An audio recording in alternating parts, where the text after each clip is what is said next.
esse momento da casa hoje é histórico. Que hoje nós não estamos aqui fazendo um projeto para agradar nem A nem B. Questão de ordem, presidente. Resta agora analisarmos as emendas apresentadas em plenário. Que é tão difícil você ver a oposição e o governo ter consenso em aprovar um projeto que é para a cidade.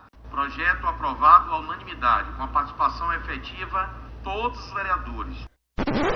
Falamos no último episódio que a Câmara Municipal de Salvador foi a primeira em uma capital brasileira, fundada no mesmo ano de criação da cidade, em 1549, pelo primeiro governador-geral do Brasil, Tomé de Souza.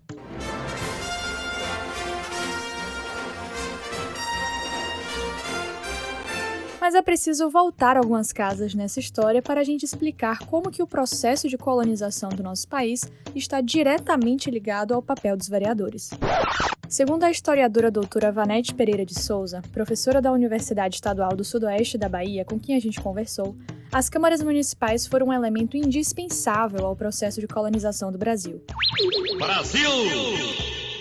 Nesse episódio, a gente também vai ouvir a cientista social Gabriela Messias Medrado, mestre em ciência política que faz doutorado sobre a história recente da Câmara Municipal de Salvador entre os anos de 1997 e 2012, mais especificamente sobre a elite parlamentar dessa casa legislativa, suas carreiras políticas, com a interseção de gênero, classe e raça. Eu sou Marcela Vilar e esse é o Podcam, seu podcast sobre a Câmara Municipal de Salvador.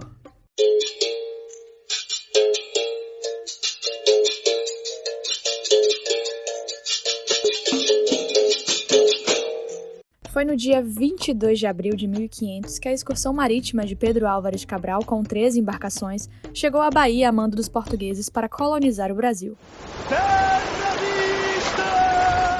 Essa data ficaria conhecida como o dia do descobrimento do nosso país, mas há controvérsias porque já existiam habitantes nessa terra. Quando os portugueses chegaram aqui, eles não estavam muito interessados em colonizar, e sim em dizer que o Brasil era deles, ou seja, ocupar. Por isso, não se preocuparam de início em estabelecer um governo por aqui. Só em 1530, quando as especiarias das Índias começaram a perder força e os franceses resolveram invadir as terras brasileiras, que a galera de Portugal se tocou que precisava organizar o baba. Naquele ano, foi criado o sistema de feitorias, que eram entrepostos comerciais no litoral para facilitar o comércio, compra e venda de escravos, além de organizar a exploração do pau-brasil.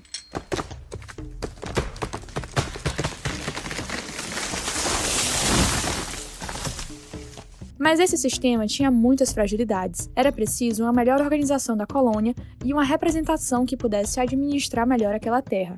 Foi aí que Martim Afonso de Souza, a mando do rei de Portugal, começou a expedição de colonização do Brasil propriamente dita. Ele veio para cá com 4 navios que tinham cerca de 400 pessoas e fundou a primeira vila do país, a Vila de São Vicente, onde hoje fica o estado de São Paulo. Foi também por intermédio de Martim Afonso de Souza que a primeira Câmara Municipal do Brasil foi criada, a Câmara de Vereadores de São Vicente, no dia 22 de agosto de 1532.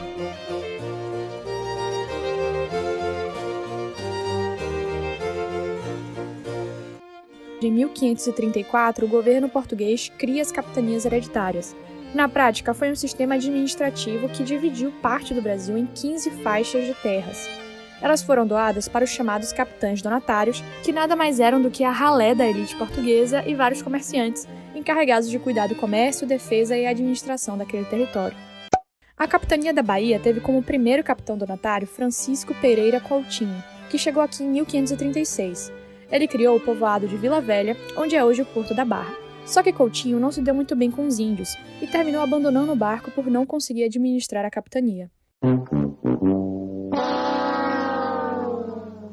Foi aí que Portugal tomou a decisão de instituir em Salvador a sede do governo geral em 1549 para centralizar o poder da colônia. E é aí que vinha a criação da Câmara Municipal de Salvador, naquele mesmo ano. Ou seja, a capital baiana era a sede do governo geral, tinha a principal Câmara Municipal da colônia e se manteve durante mais de 200 anos o centro administrativo, político, militar e econômico do Brasil. E isso só vai mudar em 1763, quando a capital do país é transferida para o Rio de Janeiro. Bom, mas eu já falei demais, agora vocês ficam com as palavras da professora doutora Vanete Pereira, especialista na história da Câmara Municipal de Salvador no período colonial. As funções exercidas pelas câmaras no período colonial eram funções estabelecidas pela legislação da época. Então, era uma legislação que vigorava em todo o Império Português. Vigorava na metrópole e também vigoravam nas colônias. Portanto, era essa legislação que definia essas funções das câmaras. E as câmaras, elas tinham um papel legislativo, executivo e até mesmo judiciário. Então, não havia essa separação de poderes como nós conhecemos hoje. Então, na ausência do que a gente conhece hoje como, por exemplo, a prefeitura, era a Câmara, eram as câmaras que exerciam todas as funções executivas e legislativas. Essas funções, elas não mudaram ao longo dos séculos, dos séculos XVI até o século XVIII. Na verdade, essas funções, elas se tornavam mais complexas à medida em que, no caso, por exemplo, da cidade de Salvador, à medida em que a cidade de Salvador também assumia feições de grande metrópole. Então, o papel exercido pela municipalidade, pelo poder local camarário, era um papel diverso, que regulamentava tanto a vida urbana em toda a sua dimensão, nos aspectos arquitetônicos, nos aspectos urbanísticos, de abastecimento, de regulamentação do mercado urbano. Portanto, essas funções foram funções desenvolvidas pelas câmaras ao longo de todo o período colonial. É óbvio que no caso de Salvador, à medida em que a cidade crescia, à medida em que a cidade se tornava complexa, tanto do ponto de vista arquitetônico quanto do ponto de vista demográfico, o papel exercido por sua Câmara também se ampliava, mas não modificando a sua característica, mas se ampliava no sentido do acúmulo de funções que a Câmara deveria exercer para regulamentar o espaço urbano.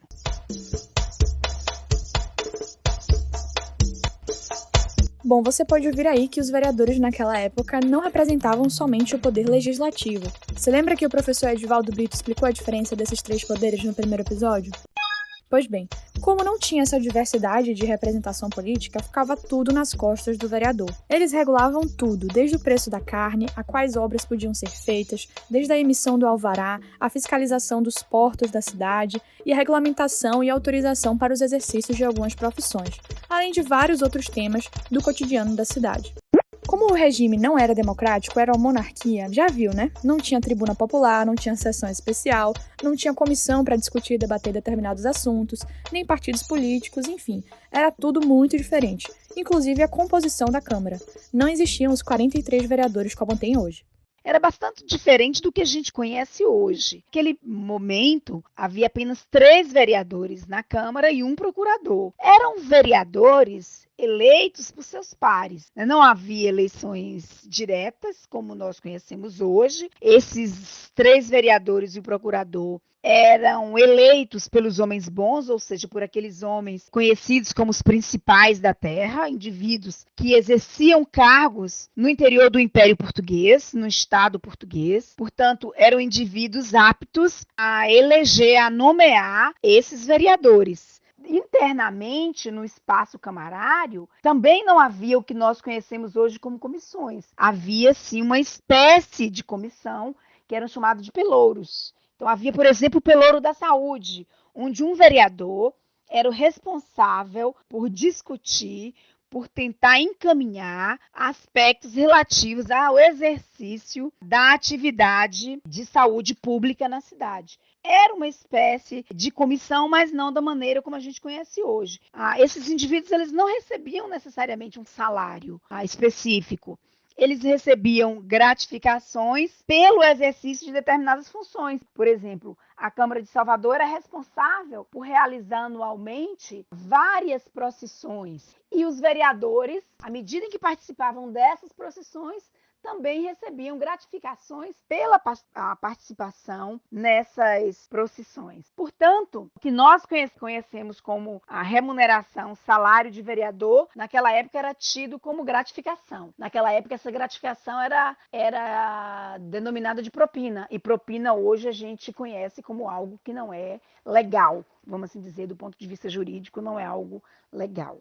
Além dos 3 vereadores e do procurador, né, o procurador ele exercia funções mais do ponto de vista do encaminhamento das resoluções camarárias, havia também o juiz ordinário no primeiro momento e o juiz de fora, logo depois. O juiz ordinário era um indivíduo que era escolhido dentre os próprios homens bons, dentre os próprios moradores da cidade de Salvador, é óbvio, aqueles que se enquadravam, estavam aptos a exercerem papéis na Câmara, e o juiz de fora, como o próprio nome indica, era aquele indivíduo que vinha de fora da cidade, de fora da colônia, né, geralmente do reino, e que já tinha exercido funções em outras localidades no Império. Portanto, era um indivíduo alheio ao círculo interno da cidade de Salvador.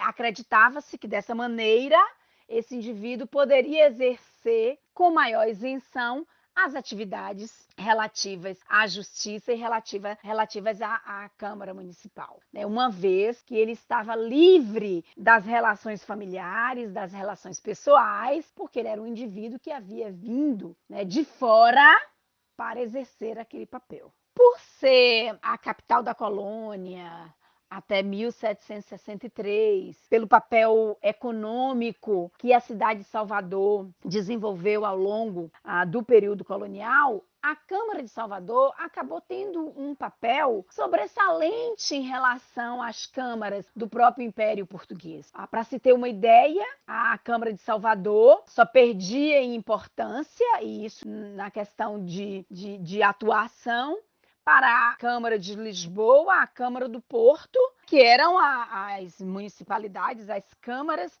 das principais cidades da metrópole. Portanto, o fato de Salvador ter, do ponto de vista econômico, do ponto de vista político, a importância que teve, também a sua Câmara alcançou um papel fundamental e de destaque ao longo do período colonial. O prédio da Câmara também sempre esteve ali naquela Praça Tomé de Souza, que fica em frente ao elevador Lacerda. Claro que não com a fachada e a estrutura que a gente vê hoje, mas ela nunca mudou de endereço. Apesar de não ter uma participação direta do povo, a Câmara convocava, sim, a sociedade civil para opinar sobre alguns temas de interesse público. Essas pessoas não tinham direito ao voto, mas elas podiam, indiretamente, influenciar no voto dos vereadores.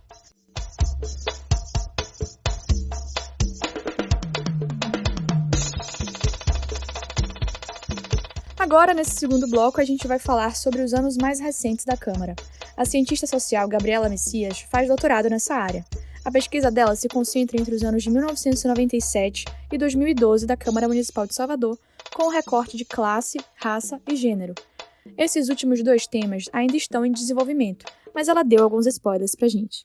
Uma das questões que tem nos inquietado bastante, que é o acesso às mulheres ao longo desse período democrático aos espaços de poder. Um dilema que nós enfrentamos, o Brasil enfrenta nos diversos espaços legislativos e a Câmara Municipal também enfrenta. Apesar da conquista das cotas por gênero, do aperfeiçoamento que as cotas passaram, das reformas eleitorais em relação ao financiamento público, as mulheres ainda permanecem com dificuldades de ingressar no campo político, tornando-se eleitas e até de permanecerem nos mandatos por mais tempo. A Câmara Municipal, de 92 a 2016, nós temos 19 mulheres. E eu faço esse recorte porque, como em 2020 houve mudanças na regra eleitoral, essa última legislatura ela merece uma atenção mais especial que está em andamento. Em 2020 entraram mais 5 mulheres.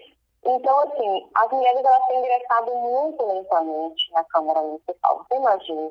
Nós temos o que, 24 anos, de 96 a 2016, por exemplo, se você soma com 92, você tem mais 4 anos, né? Então, ao longo de 30 anos, você tem 19 mulheres apenas eleitas. É um número muito pequeno, permanece sendo um espaço dominado por homens, espaço que foi historicamente construído para homens e permanece dominado por homens. Então, é necessário que existam mudanças estruturais na sociedade, mudanças que incentivem as candidaturas e tornem as candidaturas viáveis. Então, é necessário uma série de mudanças que Salvador precisa enfrentar, Salvador, os partidos políticos que compõem, os quadros políticos que compõem a história de Salvador. E as mulheres, elas historicamente, elas estão pressionando por isso. Está falando um pouquinho da história de Salvador nessas suas séries. Eu queria te falar, não sei se você conseguiu ver, nós temos mulheres presentes na história da Câmara de Salvador desde 1935, quando nós garantimos o direito das mulheres a voto. Uma das mulheres ligadas a uma organização feminista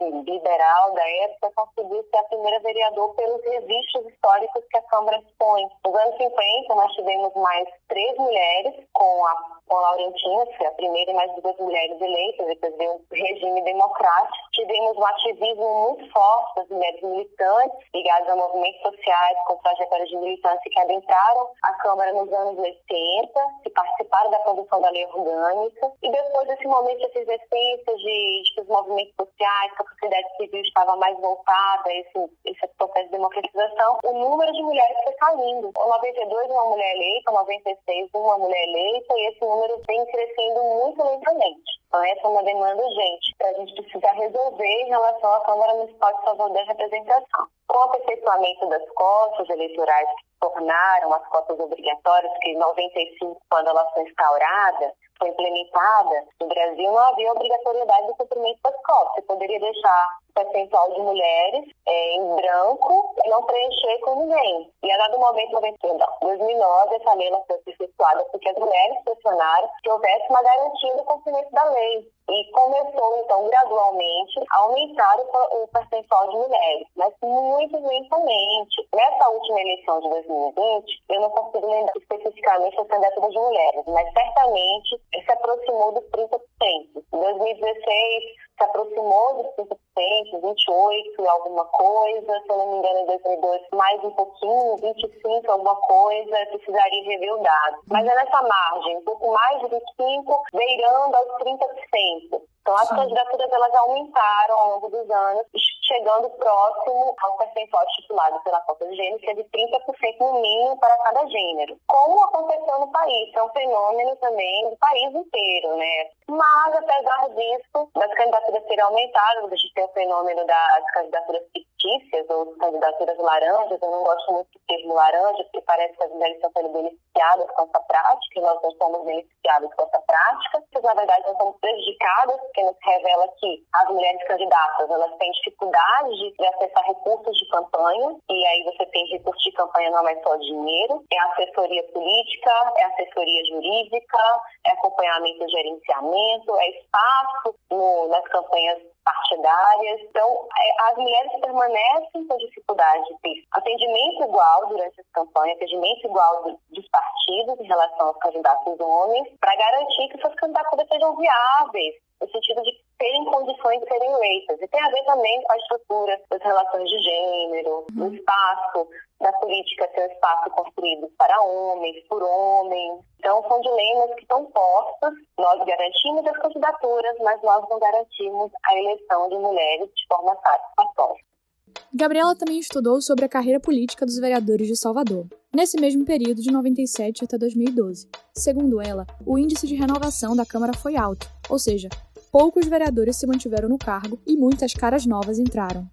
Os vereadores têm dificuldade de se manter no cargo. Poucos vereadores conseguem ficar com mais de 2 mandatos. Eles, embora eles queiram, eles desejam permanecer na carreira política, né, como um político comum, um político típico, deseja se reeleger, ele não consegue se manter. Então, ele perde, ele fracassa. Por isso que você tem um índice de renovação maior, porque novos nomes, enquanto esses nomes não são reeleitos, outros nomes ingressam e os substituem a cada nova eleição. A gente precisa entender por que isso acontece, possivelmente por um nível de competitividade eleitoral, o número de partidos envolvidos, mudanças das regras eleitorais, acesso a recursos, enfim. São elementos que precisam ainda ser aprofundados para entender por que eles não conseguem se manter no cargo por mais tempo. Então, isso é o significado mais imediato da renovação. Não permanece na causa.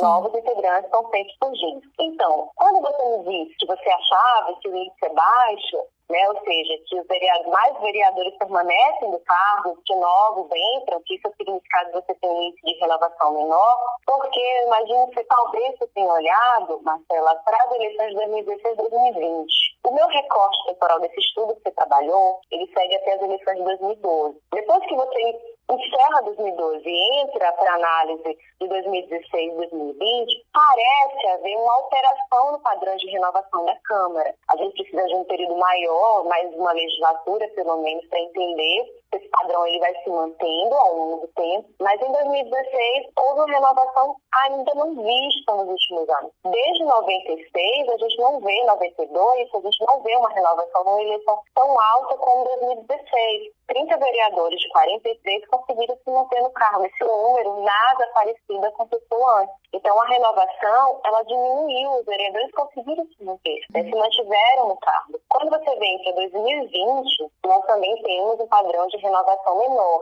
25 vereadores conseguiram se reeleger. Então, talvez seja por isso que você tenha percebido algo aí estranho nos meus dados. Há uma possibilidade de alteração do padrão da renovação. E aí você me pergunta, né? Você me perguntou se é ruim, se é bom. Então, eu preciso tocar em 2 pontos, Marcela, né? Que a renovação parlamentar ela é interessante. Ela é interessante para a democracia, porque possibilita que novos integrantes possam compor a Câmara de Vereadores com outras origens, outras trajetórias, outros projetos, ideologias, gerações diferentes, com perfis diferentes. Isso é importante para qualquer democracia, que é a possibilidade de você distribuir o poder político em diferentes grupos sociais. Mas o que seria interessante seria o equilíbrio desse ponto de renovação e de permanência. E quando eu falo em distribuir o poder político nos grupos sociais, porque nós sabemos que a nossa democracia ela é desigual. Ela não cumpre o princípio de igualdade. Os grupos não têm acesso igual aos recursos de poder nem aos espaços de poder. Veja os casos das mulheres na política, que essa luta permanece sempre contínua, que é de ter acesso ao poder político. Então é importante essa troca de cadeiras, né? Como a gente chama, a dança de cadeiras é importante. Mas também temos que considerar que a experiência e o conhecimento da atividade parlamentar é um elemento importante para a função pública, né? Que pode oportunizar o melhor funcionamento da instituição. Uma vida profissional dedicada à política pode tornar as ações e decisões dos políticos mais responsivas quanto aos assuntos públicos e também aos interesses da sociedade. Então é isso. Então o ideal seria um equilíbrio entre renovação e permanência, e no jogo político, prestando conta nas eleições, os eleitores conseguiriam perceber aqueles que melhor desempenham a função pública no que interessa à sociedade como um todo. Então, qual seria o índice de renovação para você saudável que garantisse esse equilíbrio? É difícil falar de um índice, assim, dizer, metade. É muito difícil, porque a gente está falando de questões complexas. Eu acho que a melhor maneira de ponderar a permanência de um parlamentar é através do jogo eleitoral e através da disseminação de informações do que se fez no mandato. Seria interessante o acompanhamento dos mandatos parlamentares, que as campanhas eleitorais fossem, de fato, uma oportunidade de prestar conta, de dizer o que foi feito, o que não foi feito, que a população tivesse, de fato, acesso ao andamento do mandato e pudesse ponderar a respeito.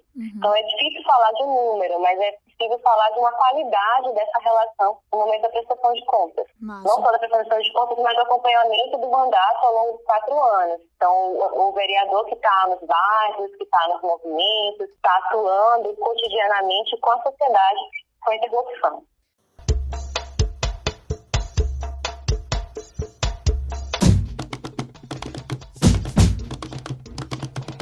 Momento Nordeste de Amaralina. Sou Iraci Santos, 51 anos, agente cultural, escritor, guia de turismo, morador da Santa Cruz. Sobre ações afirmativas nessas comunidades, recentemente foi reformado o Campo do Bareli, localizado no bairro da Santa Cruz.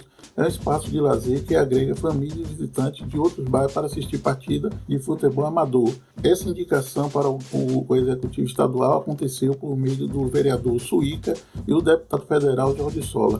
Em 2013, o então vereador Cláudio Tinoco prometeu o reconhecimento do Carnaval no Nordeste de Amaralina e cumpriu através da deliberação do Conselho do Carnaval de Salvador e decreto do prefeito, reconhecendo assim o circuito Mestre Bimba.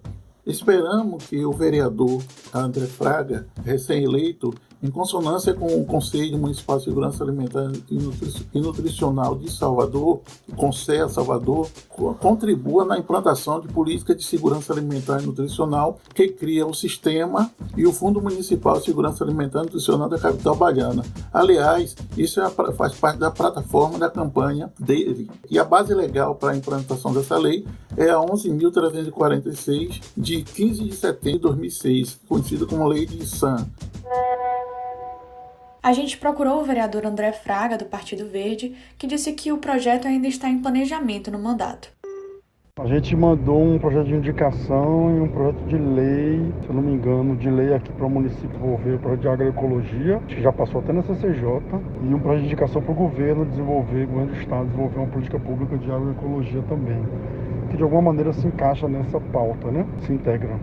Bom, galera, esse foi o segundo episódio do Podcam. Eu sou Marcela Vilar e esse aqui é o meu trabalho de conclusão de curso da Faculdade de Comunicação da Universidade Federal da Bahia. A orientação é de Lívia Vieira, eu esqueci de citar ela aqui no primeiro episódio. Obrigada, professora, por me orientar sempre. E eu espero que vocês tenham gostado. Não esqueçam de seguir nossas redes sociais, Instagram, Twitter, YouTube e Facebook. Podcam_SSA.